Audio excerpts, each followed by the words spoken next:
Why is childbirth so Have you dangerous? ever wondered why? No other species on this planet does this the way you do. Every other mammal on Earth gives birth and mostly manages fine. A horse foal stands up and walks within an hour of being born. A giraffe drops 6 feet onto the ground and gets up on its own. Humans are different. Human birth can take a day. It can require another person's help just to survive it. And before modern medicine, it killed a significant number of the women who went through it. That's not bad luck. That's not a flaw in one unlucky body.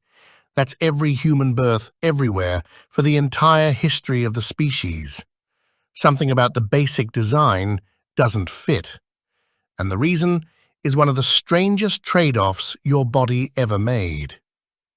Let's start with the actual bottleneck, because it's a real bottleneck, made of bone. Your pelvis is a ring.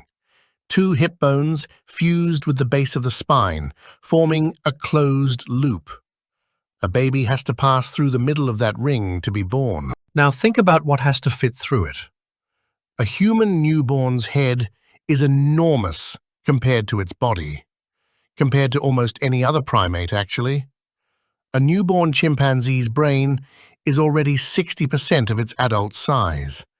A newborn human's brain is only about 25% of its adult size, and it's still one of the biggest heads relative to the mother's hips in the entire animal kingdom. So you have a wide skull and a narrow ring of bone. That's the whole problem in one sentence. Anthropologists have a name for why the ring is narrow in the first place, and it goes back 4 million years to the moment we stood up. Standing upright rebuilt the entire pelvis. A 4-legged animal's pelvis is long and flat, spread out like a plate under a horizontal spine. It doesn't need to be a tight ring because it isn't holding organs up against gravity, and it isn't part of the walking mechanism the way a human pelvis is. Once we stood upright, the pelvis had to become a bowl. It had to support the weight Of everything above it, straight down. It had to anchor the muscles that let you walk on 2 legs without falling over sideways with every step. And it had to stay narrow enough, front to back, for those muscles to work efficiently. A wider pelvis makes walking mechanically worse. Wider hips mean a longer stride path for each leg to swing through, which costs more energy with every single step for your entire life. So evolution had 2 things it wanted at the same time: a pelvis narrow enough to walk efficiently, and a birth canal wide enough for an increasingly large-brained baby to pass through. Those 2 demands point in opposite directions, and neither side was willing to lose completely. This is what researchers call the obstetrical dilemma, and it was first laid out clearly in 1960 by anthropologist Sherwood Washburn. Here's how the body actually resolved it. It didn't pick a winner, it found a workaround. And the workaround is you, at birth. Human babies are born early. Not premature in the medical sense, full term, but early compared to every other primate, relative to how developed the brain still needs to become. A newborn chimpanzee can cling to its mother's fur within hours and has motor skills a human infant won't have for months.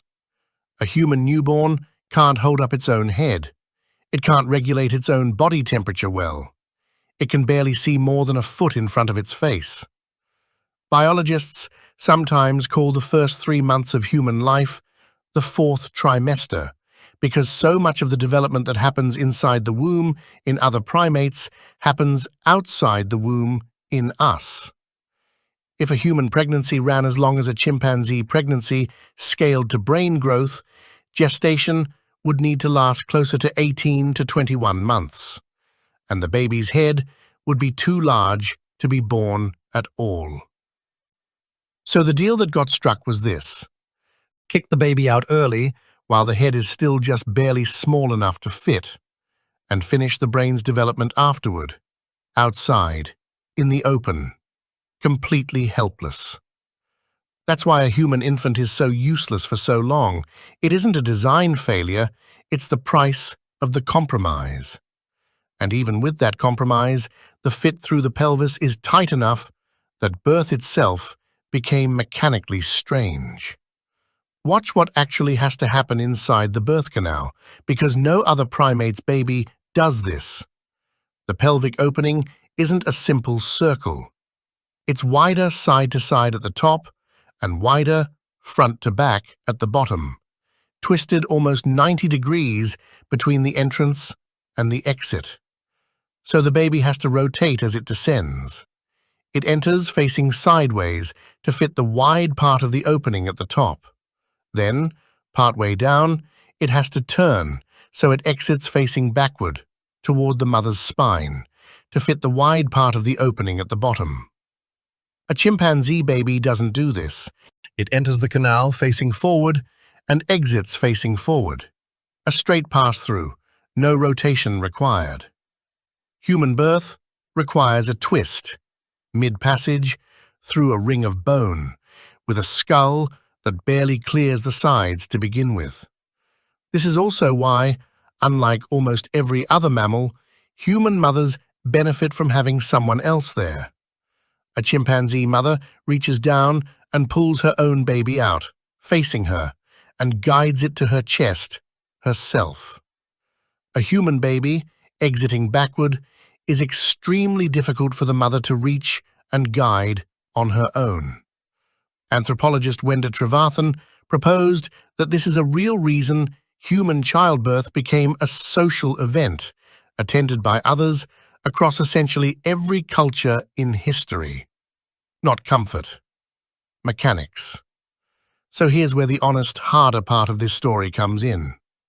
Before modern obstetric care, this tight fit killed people. Historically, and still today, in places without access to surgical intervention, obstructed labor, where the baby simply cannot pass through the pelvis, is one of the leading causes of death for young mothers.